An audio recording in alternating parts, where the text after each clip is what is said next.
Maintenant, le contenu de la communication, si on l'interprète pour le mettre encore dans l'espace politique, l'analyser, l'appréhender en tant qu'acteur politique, le contester, lui trouver des trous, moi je crois qu'on est déjà en train de rejoindre le débat qui a précédé et qui enveloppe sa déclaration.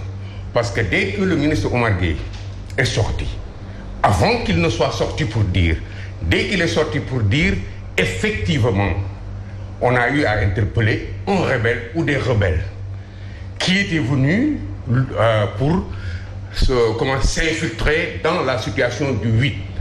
C'est ce qu'Omar Gueye a dit.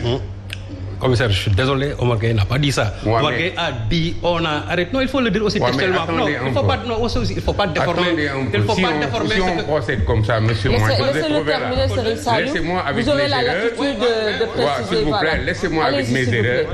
Man, je le dis en Wolof, on m'a habitué de werante. Allez-y. Quand quelqu'un parle, je l'écoute jusqu'à la fin, je réagis.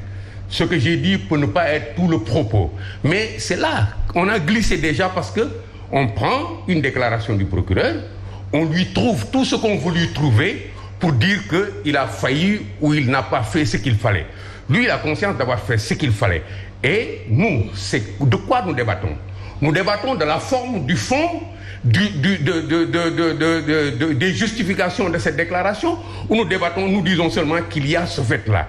Le procureur nous a livré un message. Ça veut dire que pour tous ceux qui pouvaient douter de ce que quelqu'un a été arrêté et qui a le profil d'un rebelle, comment dirais-je encore, le procureur dit effectivement, il est là. Une enquête a été ouverte, elle a été bouclée par des gendarmes. Il a livré le minimum d'informations qui ne cassent pas l'enquête. Le minimum d'informations qui ne pollue pas l'enquête parce que l'enquête n'est pas terminée. Le parquet va prendre la suite de l'enquête et au-delà de ça, jusqu'à ce qu'on atteigne le juge du siège, il y a un minimum de choses à protéger là-dedans. C'est par rapport à ça. Est-ce qu'il a livré des choses qui ne devaient pas être livrées? Moi, je ne crois pas. Au contraire, toute sa précaution a tourné autour de informer les gens de ce qu'ils sont en droit de savoir, parce que le peuple a le droit de savoir, et ne pas livrer au peuple des choses qui sont la substance du dossier et qui pourraient polluer l'enquête après, qui pourraient être des révélations, des secrets qui dépassent son niveau, parce que ce n'est pas, il est le maître des poursuites, mais il n'est pas le maître de tout le dossier. Donc c'est un peu ça, moi l'analyse que j'ai fait de cela. Au-delà de ce fait-là, oui. Je ne sais pas ce que vous voulez savoir par rapport à ça, parce que je prends le train en marche, mais il y a une situation qui est là, si on parle de rébellion. Je crois que nous étions tous préparés à avoir cette situation-là. Parce que ce n'est pas la première fois qu'on parle de rébellion. On se rappelle que durant les événements du mois de mars, le ministre de l'Intérieur avait parlé de forces occultes qui avaient infiltré les manifestants. Aujourd'hui encore, on nous parle de rébellion. Est-ce que la menace est réelle? Parce qu'on a l'impression qu'on ne mesure pas la menace. Même moi, oui. J'ai parlé de rébellion. Et je n'étais pas missionné par qui que ce soit. Et sur quoi vous vous basez pour parler de cette menace?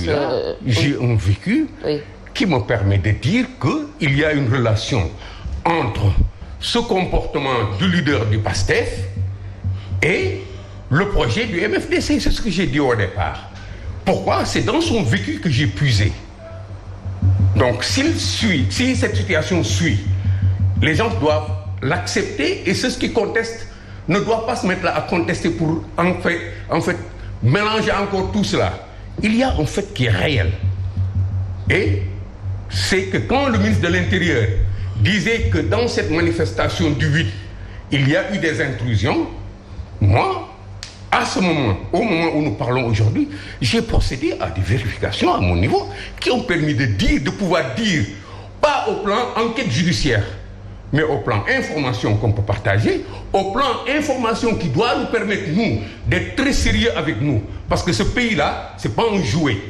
Ceux qui disent que la rébellion est là, des forces obscures étaient là, ce n'est pas des gamins qui jouent, qui s'amusent à accuser les gens à gauche et à droite. C'est des gens qui aiment ce pays-là et qui voudraient qu'on tienne compte de tout cela.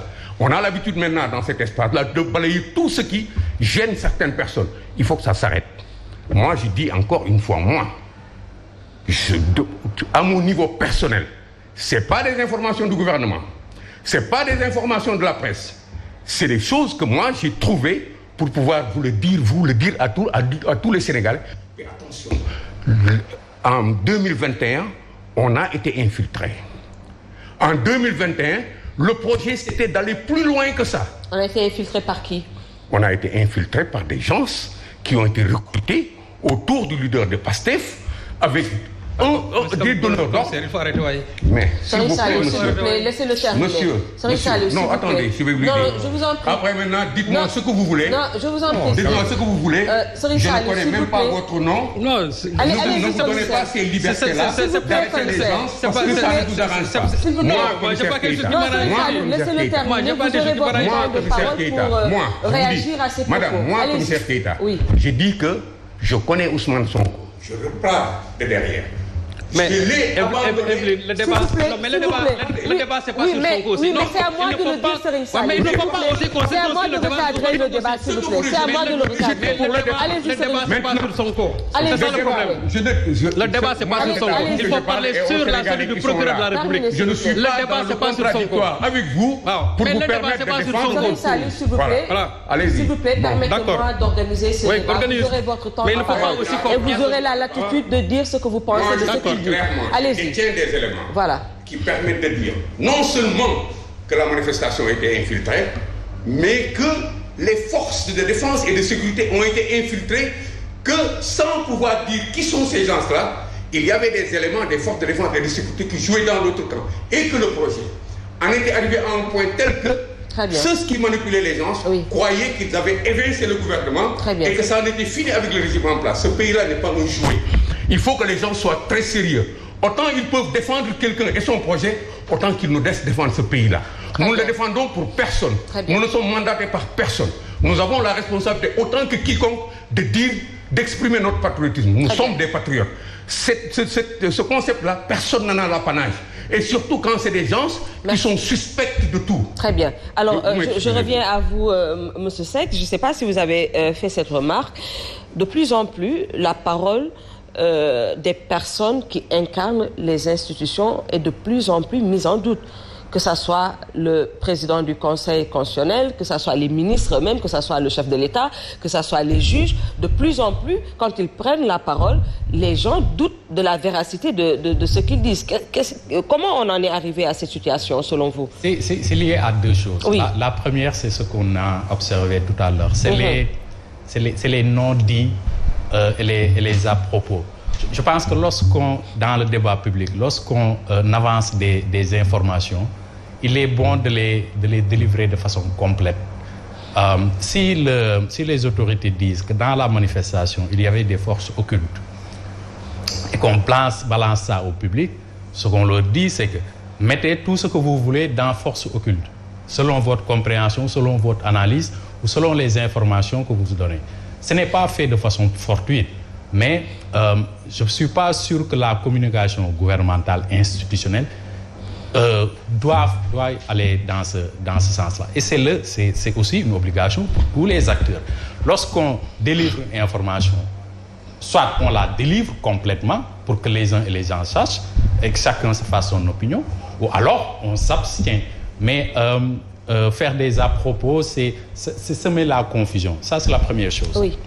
La seconde chose, c'est que si une institution, si on arrive à ce que le discours ou la parole ou l'engagement d'une personne qui incarne une institution n'a plus de valeur ou n'est plus pris pour argent comptant, c'est parce qu'on doit également analyser le discours de cette personne-là.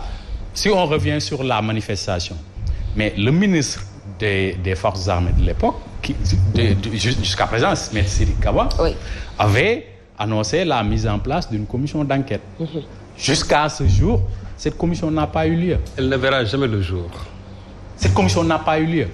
Et d'ailleurs, on n'attendait pas de lui cette déclaration-là. On attendait du parquet qu'on ouvre une enquête ou qu'on organise au moins, au minimum, une conférence de presse pour dire que 12 citoyens sénégalais, 14 citoyens sénégalais ont perdu la vie et qu'une enquête sera ouverte pour que toutes les personnes qui sont impliquées puissent se rendre compte. Déjà, on avait un problème pour connaître le nombre exact de personnes décédées.